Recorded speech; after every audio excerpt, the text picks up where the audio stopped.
সকল শিক্ষার্থীকে স্বাগত জানিয়ে শুরু করছি ম্যাথ ক্লাস। আজকে ম্যাথ ক্লাসে পঞ্চম শ্রেণীর গণিতের অনুশীলনী 11 এর ক, পৃষ্ঠ নম্বর হচ্ছে 121, প্রশ্ন নম্বর হচ্ছে 6। এই অঙ্কটি সহজে সমাধান দেব। তাহলে দেখো, এখানে দেওয়া আছে 8 জন লোকের ওজন 451.2 কেজি, তাদের গড় ওজন কত হেক্টোগ্রাম। দেখো এখানে কেজিতে, এখানে সেটা আমরা হেক্টোগ্রামে পরিণত করব। তাহলে প্রথমে লিখতে পারি, দেওয়া আছে, লিখি নম্বর 6, দেওয়া আছে কি, দেওয়া আছে 8 জন লোকের ওজন, 8 জন লোকের ওজন 451.2 কেজি, তাদের গড়, গড় বলতে কি বুঝায়, 8 জনের ওজন এত কেজি, অর্থাৎ একজনের ওজন। গড় বলতে বুঝাবে 8 দিয়ে এটাকে ভাগ দিলে একজনের ওজন, অর্থাৎ এভাবে একজনের ওজন হচ্ছে 100, যদি কেজি হয় এভাবে করে 150 কেজি, 60 কেজি এভাবে করে হয়, তখন যখন টোটাল যোগ করে যেটা হয়েছে সেটা হচ্ছে 8 জনের ওজন। এখন তাহলে এটা গড়ে বের করতে হলে তাহলে সবার উপরে মানে সমানভাবে পড়বে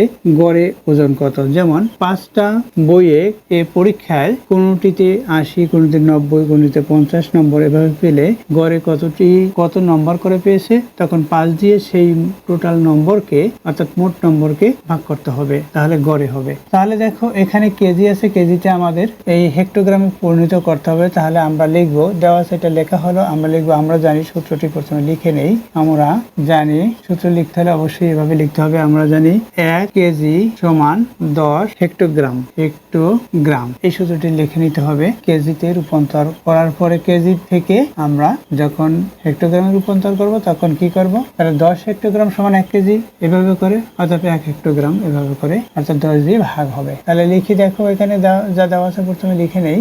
হেক্টোটা কেজিতে রূপান্তর করলে 10 দ্বারা ভাগ, আর এখানে কেজি, এখানে 10 দ্বারা গুণ। তাহলে লিখি 8 জন লোকের মোট ওজন কত কেজি, 451.2 কেজি।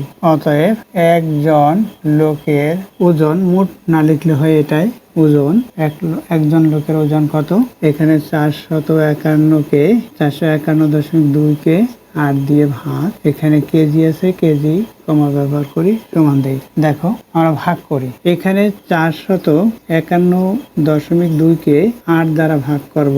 এখানে দেখো ভাগফলটি এখানে না লিখে এখানে আমরা উপরেও লিখতে পারি। তাহলে দেখো এখানে এক অঙ্ক 8, এখানে এক অঙ্ক হচ্ছে 4, অর্থাৎ সর্ববামের অঙ্কটি হচ্ছে 4। যেমন একক, দশক, শতক অঙ্ক 4, এটা হচ্ছে দশমাংশ, দশমিকের পরে দশমাংশ হয়। তাহলে দেখো এই 4-এর মধ্যে যাবে না, সুতরাং দুইটি অঙ্ক হিসাব করতে হবে, অর্থাৎ 45-এর মধ্যে 8 কতবার যাবে, 5 বার যাবে, 5 8 40 লিখলাম। এখন কি হয়, এই 40, 45 থেকে 40 বিয়োগ, বা 5 থেকে 0 বিয়োগ 5, 4 থেকে 4 বিয়োগ 0। এখন 5 হলো, এরপর কি একটি অঙ্ক আমরা নামাতে পারি, 51 হলো। এখন 8-এর ঘরে গুণের নামটা পড়বো, 6 8 48, 6 বার যাবে, 48 হলো, বিয়োগ করি, 3 হবে, 3 হলো, বিয়োগ করলাম, 51 থেকে 48 বিয়োগ করেছি। এরপর কি, এই যে 1 এটা নামিয়ে দিয়েছি, এরপর 2 নামাতে হবে। 2 নামাতে হলে এই দশমিক প্রথমে উঠিয়ে দিতে হবে, দশমিক উঠিয়ে দিলে এই দশমিক উঠিয়ে দিলাম, এখানে দশমিক দিলাম ভাগফলে, এরপর কি 2 নামিয়ে দিলাম। এখন 32 হয়েছে কত, 4 বার যাবে, 32 হবে, 4 8 32, এটা আমরা জানি। এখন কি বিয়োগ করি, বিয়োগ করলে এখানে 0, অর্থাৎ ভাগটা 0 হলো। ভাগফল কত হলো, 5 6.4, এখানে কেজি আছে, কেজি লিখি। এখন কি কেজি থেকে আমরা হেক্টোগ্রামে রূপান্তর করব, অর্থাৎ এখানে কেজির পরে হচ্ছে হেক্টোগ্রাম, সুতরাং এটাকে 10 দ্বারা গুণ করব। তাহলে সমান লিখি 5 6.4 গুণ 10, এখানে কি হলো হেক্টোগ্রাম, হেগ্রা লিখে রাখি, শুধুমাত্র হেগ্রা লিখলাম, সংক্ষিপ্ত, সমান দেই। এখন এটাতে গুণ করি, তাহলে কি হবে, এই দশমিক উঠে যাবে, হবে 5 6 4, অর্থাৎ 564 হেগ্রা, হেক্টোগ্রাম, তাই এটা হেগ্রা লিখি। এটা হচ্ছে উত্তর। তাহলে উত্তর কি লিখবো, উত্তর এখানে গড় ওজন কত হেগ্রা, গড় ওজন, তাদের গড় ওজন, অর্থাৎ 8 জনের গড় ওজন, এটাকে 8 দিয়ে গুণ করলে মোট ওজন আবার হয়। তাহলে লিখি 8 জনের গড় ওজন, উত্তর কি 8 জনের গড় ওজন কত, 564 হেগ্রা বা হেক্টোগ্রাম, আমরা হেগ্রা লিখে রাখি। এটা হচ্ছে উত্তর। আশা করছি বুঝতে পেরেছো এই অঙ্কটি কিভাবে সমাধান করতে হয়। এতক্ষণ ম্যাথ ক্লাসের সাথে থাকার জন্য সকলকে ধন্যবাদ জানিয়ে আজকের মতো বিদায় নিচ্ছি।